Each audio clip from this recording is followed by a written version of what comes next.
let's jump in here and go through some of this. I'll kind of talk high level, give you some details, some ideas, give you some things to think about. I'll share my slides with you. I share a bunch of links with you, and we'll get more specific as we go along into this. All right, Hey, we're talking about different ways. Kevin, Yes, Kevin, yes. is this also recorded that we can listen to it later? Well, they do record it and they'll replay it. That's what they'll end up doing. I don't know if they let people get recordings anymore, but it is recorded, and Okay. and I don't always know when they're replaying things that I've taught, but this does get repeated. Yeah, I've taught this a bunch, and I teach it almost every week, this class. So if you okay. want to take it again, In case I have to go, that's good. Yeah. Okay. Yeah, sure. No worries. All right, so we'll talk about different ways to make money, and then how important it is to personalize the approach so it works for you, because what works for me may not work for everybody. So, and then we'll focus on selling and serving opportunities, and I'll give you specific examples of that as we go along. All right.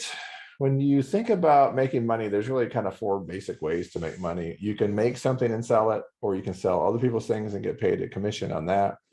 You could use your talent, skills, abilities to serve people and do that. You can own a solution or a business, and that makes money, or you can take your money and invest it, and that makes money. We'll focus again mostly on selling and serving, but we'll touch on the other 2.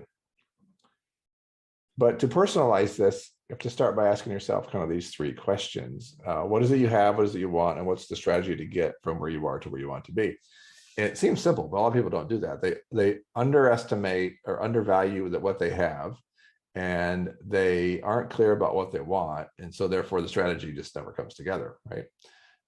These are just basic steps to get anywhere from where you are to where you want to be. When you think about what do you have, although we all have the same amount of time, there's some people you look at and you go, boy, they get a lot done in a day. And other people are really good at wasting time. Time is the one resource we all have the same amount of, 168 hours. We do have the same amount, but we don't, right? Some of you are still working. Some of you are retired. Some of you are partially retired. Some of you are taking care of somebody else. Some of you are live alone. Some of you have a big family at home, right? I mean, this is all kinds of different things that affect your time. But being honest and realistic about the time you have to give to this is important.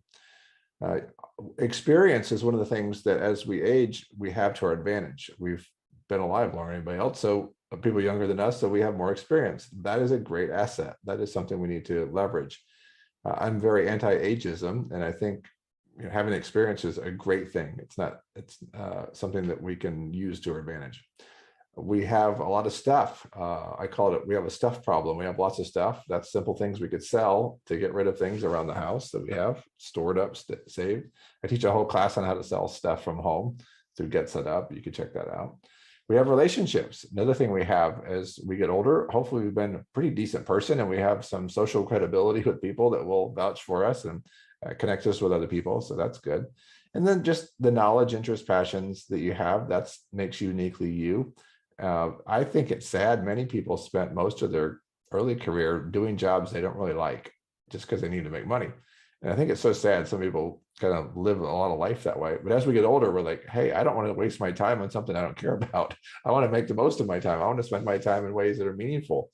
And I think that's worthwhile to pursue. And I think as you move into retirement or are retired, spend time doing stuff, even if you're doing it for pay, do stuff that you enjoy, something that you're interested in. You have technology. The fact that you're in this class using a microphone, a camera, a computer, the internet, you have plenty of technology to do work from home, because most of these jobs, the work from home jobs, require the use of the internet, which is great. And you have that already set up. And then friends and family are great for support and encouragement through that process. So we typically undersell what we have. We have a lot more than we give ourselves credit for. Think about what you want. Maybe you want to spend more time. I talk to people that retire and they enjoy a month or 2 of being retired and they get really bored. And they're like, I need something to do. I went from this very structured lifestyle to now a very unstructured lifestyle. I need something to do.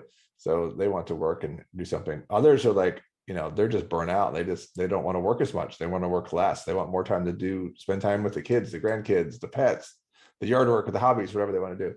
So whatever it is, that's what you want. You want to experience new things, meet new people. Maybe you have a hobby that's kind of expensive and you want to somewhat pay for that. Some hobbies you can monetize, some you can't. This bike ride that I do every year, next year to be my 30th year of doing it. It's helped me pay for my cycling. I charge the people enough to go on the trip to cover my hobby. I don't make a living off of it, but it does help pay for my hobby. So that's a good thing you can do. Sometimes your hobby is expensive. You don't want it to take all your money. So find a way to monetize your hobby a little bit. You want to learn something, solve a problem. Every business that people pay for solves a problem. Think about it. A grocery store, they get food for you. Gas station gets you gas.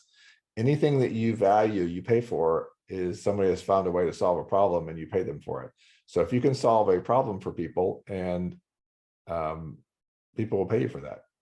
Maybe you just need more money at the end of the month. Maybe you need some freedom from not working with other people or another person at this point.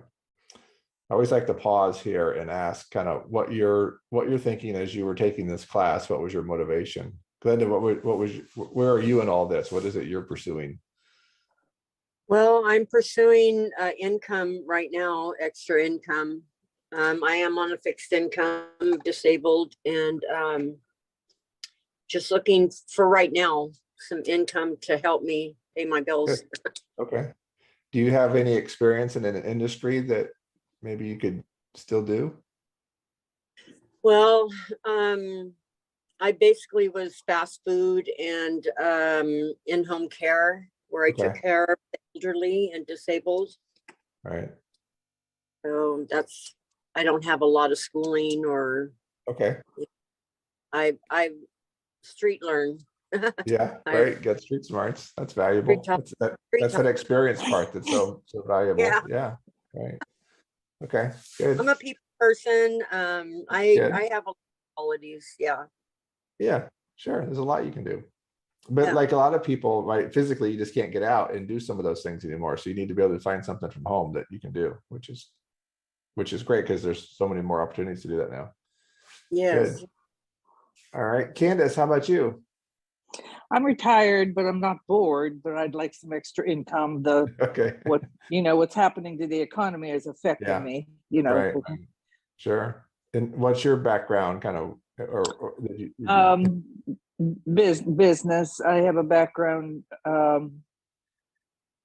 in education, training, and career development. So there's some things I should be able to do. Absolutely. Yeah. There's a lot of things along those lines for sure. Good. And do you want to do full-time or part-time? Oh no, very part-time. I'm also lazy. As little effort as possible, most return on your investment, right? I actually am very happy being retired, but the extra income would be lovely. Sure. Yeah. Right. Lindy, how about you? I forgot what the question was. What you're thinking about for what was your motivation maybe for the class? Oh, I just something to looking for extra income and just something to cure my boredom, like just something to do. Yeah. Okay. And what do you have? Do you have any background in anything? Yeah. In retail and childcare and things like that. Okay. Good. And Ellen, you're up now. Okay. I'm a retired special ed teacher. I've taught it all from severely profoundly impaired kids all the way up to at-risk readers. Wow. So had a great job. I liked it from the get-go. Yeah. Yeah. Do you have any interest in doing that still remotely? Yes and no. I worry that I don't have the tech skills to do it very well. Okay. I bet you have enough. A couple of weeks of doing it, you'll be an expert. True, maybe not. I mean, the fact that you can join these classes, that says a lot. You're not stuck with a computer that you can't turn on. You got this far. Yeah. This is true, but it's still scary. Sure. Good. Well, thank you all for sharing that. That gives me a little idea of kind of where to tailor a little bit of this as we go along. This is an interesting diagram. Differentiates active income from passive income. Most people spend most of their career generating active income, where they trade time for money, right? They're an employee, they work, they get paid. or they get tired of working for somebody, so they become self-employed and they go from having the job to owning the job, but they're still trading time for money. If they don't work, they don't get paid. If you can find a way to get set up as in a passive income setting where you do some work up front, but then whatever it is you're offering, people can pay for and use without you having to provide work over and over and over again. An example would be, let's assume I recorded this class and I said, okay, I've got a class on how to make money from home, and people could go online and buy it for $10 or something like that, right? It would take me time to record it and make it once, but then every time somebody bought it, I would get the money and I wouldn't have to redo the class every time. That's kind of passive income. When you set something up like that, that it works that way. That's most ideal. You have to get creative and think of ways to do that. Or if you have a business and you find a problem that you can solve and you can outsource that, or somebody else is doing the work and you're paying them, but you're making money at the same time, then they're doing the work, you're getting paid because you set up the business. Or you take your money, invest it, and the money makes money, right? That's another way. So most of what we're doing, we're going to talk about more of this active income, but I'm always thinking of ways to do the passive income, especially as you get older. Like, that's great. Some people call it like mailbox money, like it's making money while you're sleeping, because the idea is not that you've never did any work. You had to do some work to get it set up, but once it's set up, it can continue to have income. That's the idea. Okay. All right, let's look at some examples of selling, right? You could sell your own stuff. This is pretty easy. You've got, like I said, I have a whole class on how to sell stuff for free from home. It doesn't cost you anything to sell it. You make all the money that you sell. It's real simple and easy, but it gets the items in front of the right people. It's better than just doing a garage sale. Look for that class. That's a good thing there. And it helps you get rid of the stuff you have. I mean, the older we get, a lot of us collect stuff and we got too much stuff. It's nice to kind of downsize and get rid of some of those things. You can sell other people's stuff, or maybe you make something. Maybe you make a craft, and there's ways to sell that stuff online now. There's a lady down the street from where I live. She makes wreaths for doors. She makes these nice wreaths in her garage, and she sells them on Etsy and eBay. Ships them out of her garage and does that. We went down and bought one and brought it over and put it on our door. We didn't have to go through the shipping part. But if you don't make your own, you can sell other people's stuff too. And there's a difference between cold calling people at lunch, at dinner time, and interrupting them for something they don't want. That's not very fun. Versus people calling in to buy something, and you're kind of taking the orders and getting paid for that. There's some of those jobs out there too. Affiliate marketing is a way to get paid a commission off helping people sell their things. The trick with this, though, is you have to have a pretty big audience for this to make sense, because it's a small commission. If you have a high volume, it would make sense. But if you don't have a high volume, you have to have a pretty big following. By that, I mean, you have a big email list, or you have a lot of people that visit your blog site or your podcast or your social media. You have a lot of followers, and you can reference them to buy things. You can make a commission on that. It's a supplemental way if you don't have a big audience to make a little bit of money. Drop shipping. Similar in that you can help people sell their products. You never have to buy it or ship it. You're getting paid a commission again, but you have to have a pretty big audience to make that work. Ebooks, it's never been easier to self-publish and sell a book online, or create a course and sell it online also. You could do that. You can take photos and sell the photos, although this is not as lucrative as it once was, because there's more and more free legal sites where you can get photos online. But lots of different ways to either sell your stuff or sell somebody else's stuff through online sales or affiliate type work. On the serving side, there's a lot in this section here. Teaching and tutoring is a big need for this. The pandemic put a lot of students behind academically.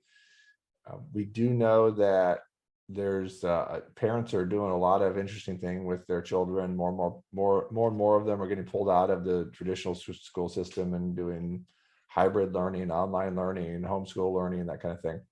And there's a need for specialists to kind of help supplement what those students are learning. You don't have to be certified typically or licensed to do teaching, tutoring of those students. An interesting thing you can think about, we know that school age children don't do well in large Zoom settings because they get distracted, they don't pay attention, but they do very well one-on-one Zoom sessions with a tutor. One of our youngest child is in school, and she gets some tutoring through Zoom every week, and it works really well one-on-one that way. So that would allow you to do tutoring from anybody, anywhere, because on Zoom, they don't have to be just like this class. You guys are all over the US. We don't have to be in the same location, and we can do it. So if you specialized in a certain area that you were teaching or tutoring on, you could set up a little business where you once a week or twice a week, you're doing tutoring for half hour to an hour with a student, and find some parents that are willing to pay you for that. You can do pretty well. You set your own hours and do it. Coaching and consulting is another great opportunity. These are not licensed or regulated industries either. This is not sports coaching. This is like specific coaching in a certain area of life or career or performance, that kind of thing. Consulting can be something very specific as well that maybe you have a background in. And people are looking for this help, right? There's a stigma about going to a counselor, but there's no stigma of having a life coach or a consultant to help them. So you can provide services offering this, or I'll show you some platforms to help you find customers looking for people like that. The other thing I'd point out is it's real important that you really specialize what kind of coaching or consulting, even teaching, tutoring that you do. The big error would be to say, I can do everything for everybody. Well, everybody knows nobody's that good. we're kind of experts in certain areas based on our own expertise. And the more you kind of focus on that, the more attractive you are to people to want to work with you, because that's specifically what they're looking for. So lots of opportunities there. Writing and proofreading, there's a big need for this. We're not training up a lot of good writers anymore. The internet grows most organically through new content that companies put out, and companies want new content all the time. The two biggest forms of content are video and written articles. So there's companies looking for people to write. So if you're a good writer, that's an opportunity. You get paid by the word or the page. If you're maybe not a good writer, but you can spot bad writing, that makes you a good proofreader, I guess. So there's a need for that. So those, I'll give you some specific links to find those type of jobs. Virtual assistant, this is an interesting one.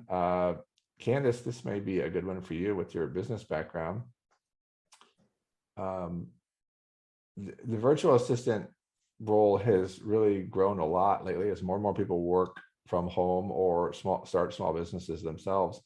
They hire part-time or full-time virtual assistants, and they can be anywhere in the country.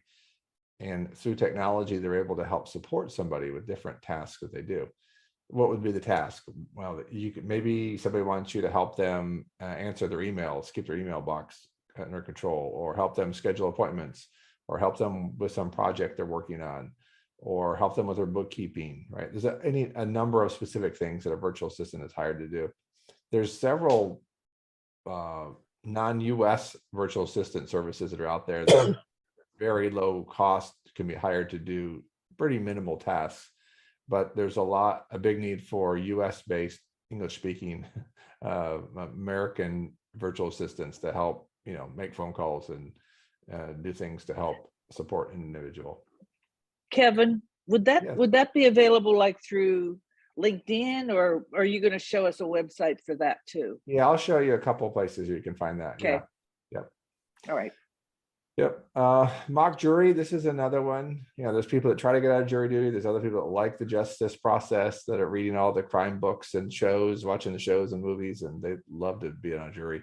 So attorneys hire a company that puts together a mock jury to hear their case before they go to court and get feedback from this mock jury and how they receive it, so they can make adjustments prior to going to court.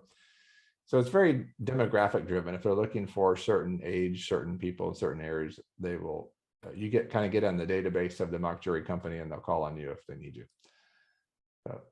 Focus groups and surveys, you see these ads all the time. There's people looking for feedback and surveys. Some surveys only pay you in gift cards. They don't pay you in money. I had a lady tell me she paid for all of her Christmas one year with these gift cards from surveys. That's great. I mean, gift cards don't pay bills, but they help buy stuff, I guess. Product and website testing, another opportunity to do this. Some product companies will send you something to your house. You get to keep it, you test it, you use it, you do a write-up or a video on it, and they pay you for that. If you're good on a keyboard, you can do transcription, data entry. And freelancing is a big category that covers lots of other things that we'll give you some examples of in a minute. Anything on this page that you have questions about?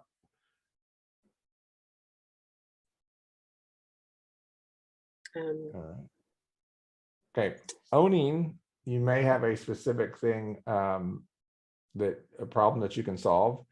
This is often born out of your own necessity. A friend of mine told me about a neighbor of his that was trying to get some things hauled off of his property, and he couldn't get any companies to take it. So he went and got a truck and he hauled it off himself. And the neighbors said, hey, we got some stuff we need to haul off. And so they paid him to haul stuff off. And he saw there was a need for this really smaller market type hauling system. So he went and rented a couple trucks and he hired a couple guys to create a little business, and he started a little business, and he went back to his full-time job, but he's making money with his hauling business. Now, hauling trash isn't very exciting, and I don't recommend any of you do that, but it just shows you out of your own necessity, sometimes you find something that hasn't been solved, and if you can solve it and you find other people who need that problem solved, they'll pay you for it, and you have yourself a little business. So sometimes a little creativity there you can think about. I tell the story in this class. It's not a big problem. It's kind of a funny problem.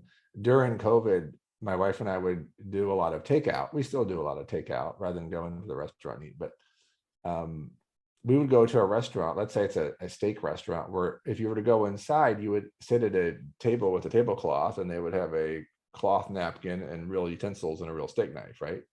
And it's a better experience. Now, when you get food to go, what do they give you? They put it in some styrofoam box with plastic fork and knife. And we would typically never make it home with the food. It just smelled too good. And it's always better warm than it is by the time it gets home. You got to reheat it. So we would pull over somewhere and try to eat it. It was such a horrible experience because you got this foam box that's like falling apart as you're trying to cut it with a plastic fork and knife. And I thought, this is a problem. Why don't the restaurants make a better experience for takeout? Because takeout's gotten so popular. And so I haven't quite solved it yet, but I think it's an extra level. And then I argue, why, when you get takeout, it costs the same, but you get less. It seems like they give you less and they put it in some bad packaging. And it just doesn't seem right? I think a restaurant would do well if they figured that out. I don't think people want to keep their own stuff in the car, because you'd use it once and get dirty and then you have to wash it, and you probably wouldn't wash it, and then you wouldn't ever use it again. So I don't think that's the solution. I think it's something that the restaurant does there. Like, I was at a restaurant, we got the food picked up, and we asked the guy bringing the food out if we could get the real silverware and a real napkin. And we would, he brought us out 2 sets. So he said, we're going to give it right back. We're not going anywhere. He let us use it. And it was a much better experience in their parking lot eating it that way with those utensils than it was the plastic. Anyway, not a big problem really, but it's kind of the example of something I've come across. Like, gosh, somebody should solve that. That'd be a worthwhile thing. All right. Investing, you could leverage your money to make money. We have to be aware of scams. There's people that will try to take advantage of us as we get older with our money. I always advise people, find somebody you trust, that they have your best interest in mind, not their employer's best interest in mind. Because a lot of these companies, investors or financial advisors, are more motivated by their company than they're taking care of you. So just be careful of that. What kind of tools do you need to do these jobs? Your smartphone, a computer. I say an email because I like to keep my personal email separate from my work email. And you can create free emails through Gmail, through Microsoft Office, through Yahoo, and make it kind of professional sounding, right? Like Party Pony Girl 25 is probably not a good business email, whatever your personal email is. And it's good to keep them separate. It could be your name and a number or something, keep it kind of professional. Some of these companies will just have minimum requirements for your computer and your internet, or they'll pay you for it or send it out to you. Some of these, not many of them, do you have to have your own website and domain name, but you can do that. You can set up your own website and your own personal network. The people you know and that know you, they're part of this as well. They can be very helpful. If you make some money, you got to pay some income tax. You can do this as a pass-through on your personal income tax, or you can set up as a an LLC or sole proprietorship. And if you set up as an LLC, you'd file a separate tax return for the business, but you can also deduct some of your expenses while you're working on the business against your income to help offset income tax there. And if you're getting Social Security benefits, you got to be careful at some threshold of income that affects that amount as well. All of this takes a little bit of time. We all want it quick and fast. There's no silver bullets. I wish I could just say, hey, how much do you want? What day of the month do you want that amount deposited? And tell me your bank account and your routing number, and I'll get it there for you. I wish it was that easy, but this would be a very popular class if I could do that, right? So we got to be a little bit patient with it. If you're going to set up as a business, I've set up 2 businesses that for myself. One, I use an attorney. Another, I used LegalZoom. LegalZoom's an online legal service that does this in any state. It's really a good service for that. And then 4over4.com, they are one of many, many online printers throughout there. But at one time they were doing free business cards if you'd let them put their logo on the back. I like using business cards. They're like little billboards that you can create for your little business and share with people. They're very affordable. You don't have to put your home address on there. You just put, a little logo of your business, your name, a phone number, an email, a website if you have it. I've got on the back of this kind of what the goal of what we're doing is. And it's just something you can give out and hand out. It's a very affordable way to kind of get to advertise yourself and put the word out there. So big on business cards for that. Plus they remember you when you walk away if you've met somebody and you left a business card. All right, let's look now at this list over here, and I'm going to send this to you. This is a list of, get myself back on the screen here. This is a list of links for selling stuff. So in my class on how to sell stuff online, I talk about Facebook Marketplace and OfferUp and how to best use those. So take that class. Shopify is good if you've got a lot of things to sell on a routine basis, not just things around the house, but you're making products and selling them. You can use Shopify to set up a website for selling stuff. I recommend that over using Etsy and eBay. The problem with using Etsy and eBay to sell your stuff is that 1, you have to pay to list it, and 2, they make a commission, they make a cut of what you sell. The biggest problem is I have is that when you finally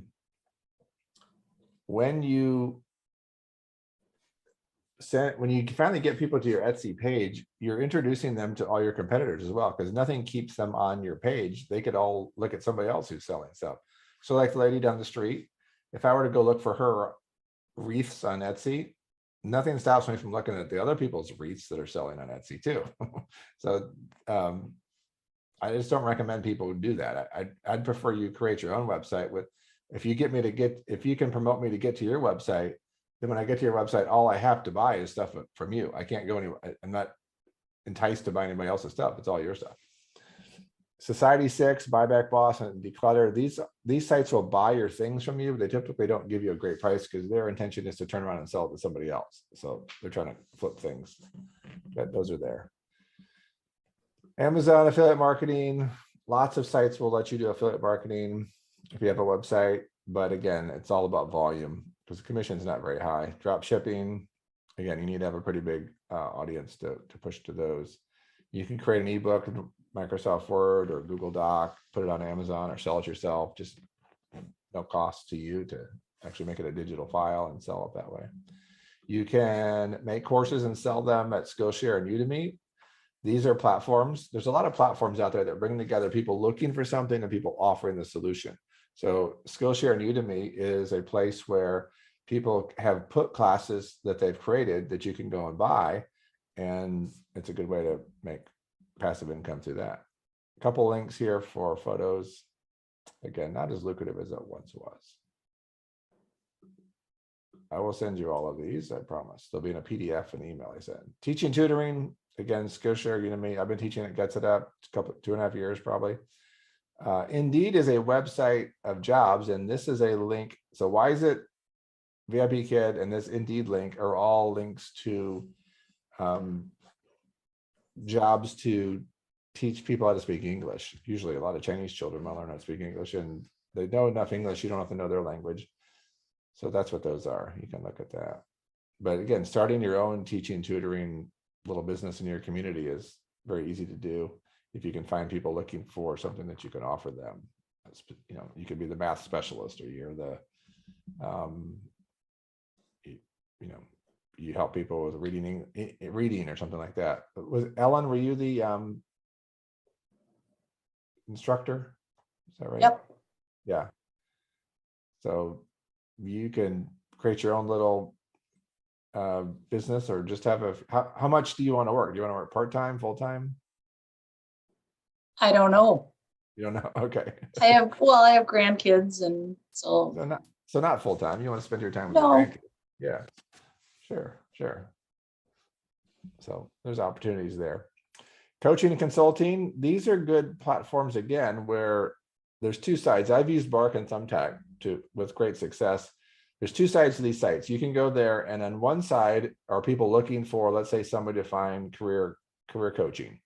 And then I can go there as the professional, and I can set myself up as a career coach, and they can find me.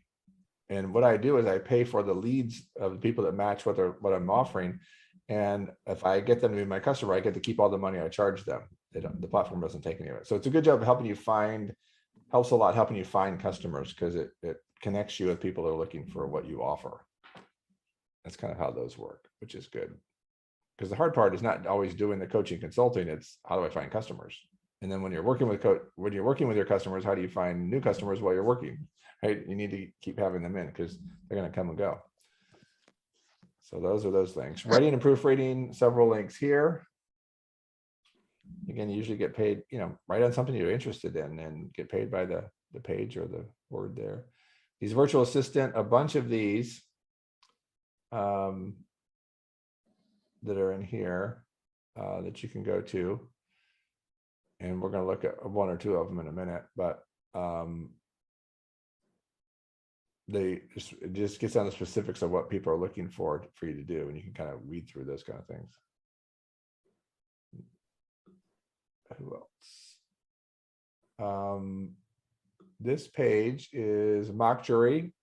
I've got links for that, the focus groups, the product website testing, and transcription. All right, if you don't click on any links at all, click on these 4 down here.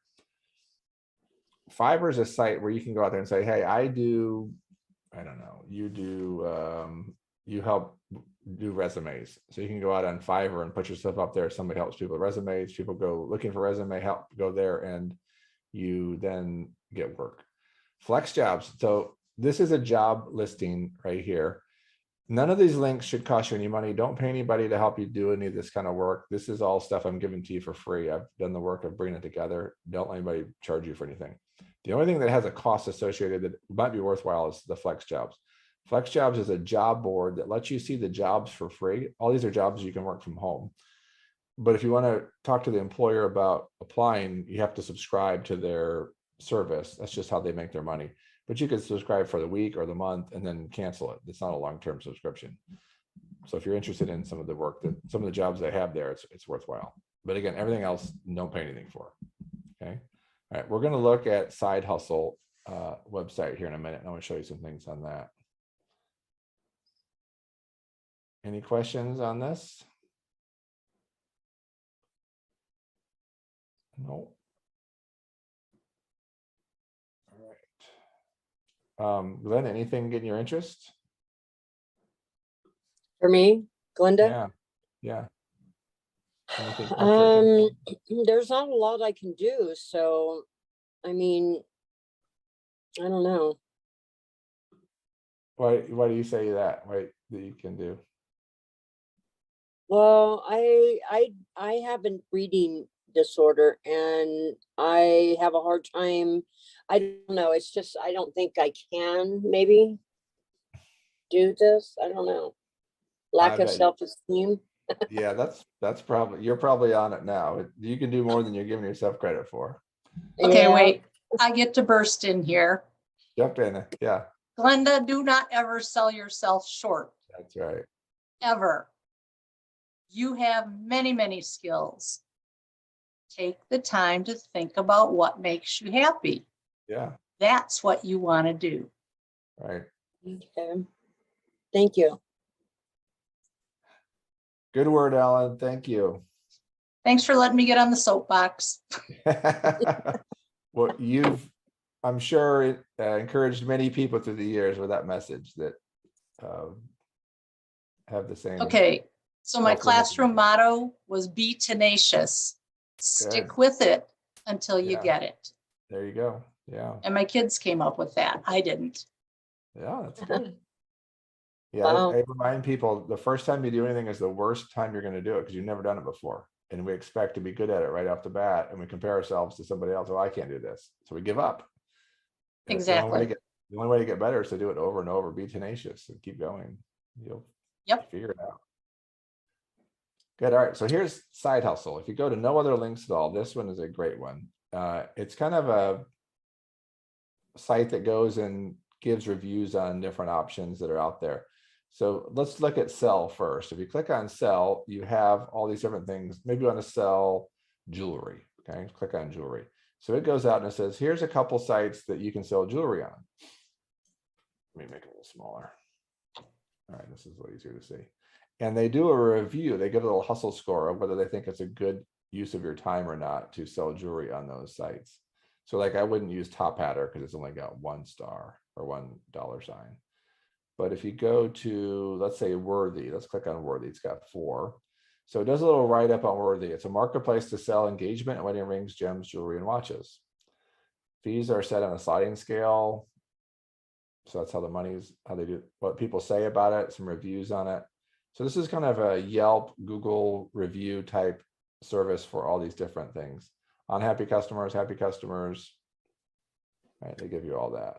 So it's a good way to kind of look at some of the things, you know, maybe you have a wedding, you know, you want to sell a wedding dress. So here's a couple of these. You can do still white, commissions, what people say, it's all I there. have a question. Yeah. So where does these items come from to sell? I mean, I You have just to have- don't have yeah. the stuff in my cabinet. These would be things you had that you were going to sell. Yeah. Oh, okay. Yeah, for those. Okay. All right. Renting. Maybe you have something you could rent. You have some camera equipment you can rent. People rent their cars. They rent their house by the hour. We know VRBO and Airbnb rent them by the day or the week, but people rent stuff by the hour. If you have a parking space, people rent their pools, their recreation vehicles, even storage space. I've used this one. You know, everybody in America has a stuff problem, and we go and pay people to put stuff in storage that we don't need. It's kind of silly, but there's an alternative. This is a neat little platform. It's an app that you can use for free. And they have the host side and then the people looking for space. And what it does is, let's say I had an extra garage in my yard that I wasn't using. I could list that with a rental rate, and this app would let people find it by geography, and they could rent it through the app, and I would get paid for it. And I'd have this intermediary to help if there's any conflicts that come along.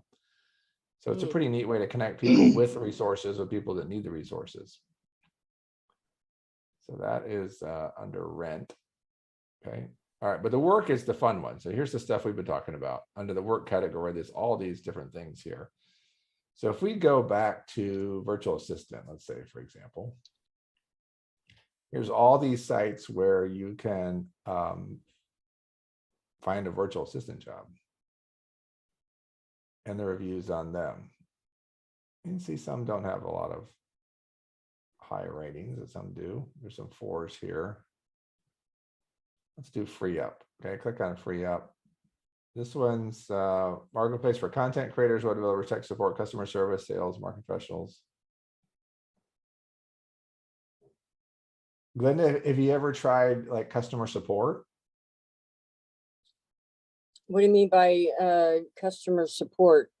So a company maybe like people call in and they have questions about their account, or they have a question about their product, and you can do this from home. The company would give you all the information about the, you know, be able to access their account online and answer their questions or take their payment or help troubleshoot something.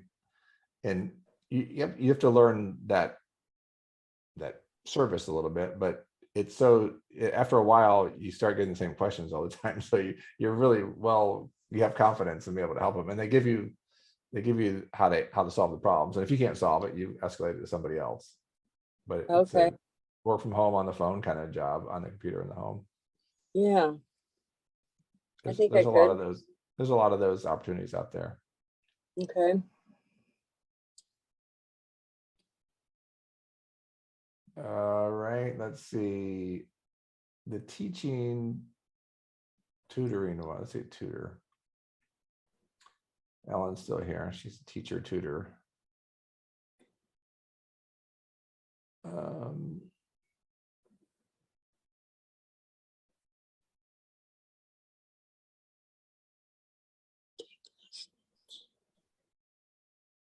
I'd like to coach up. Let's see what this says. Well, that's all sports, I guess. You know, a sport one. Let's see.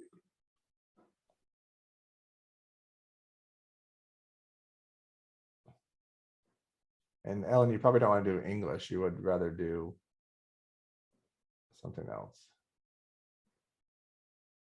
I would guess, right?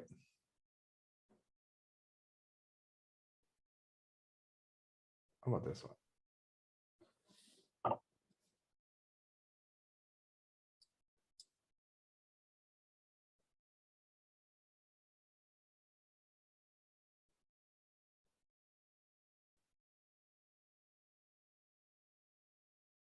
I like the part where it says tutors can keep their own rates and keep every dollar. Right, yeah. No, those are, You know, yeah, and so this is like an example. It's a platform where they're bringing to you students, and you kind of set up as the expert, and of course they approve you, and so the students trust you because the platform approved you, put you on their platform. It's so there's a lot of opportunities like this, and these platforms are helpful because you don't have to go find all this customers. That's all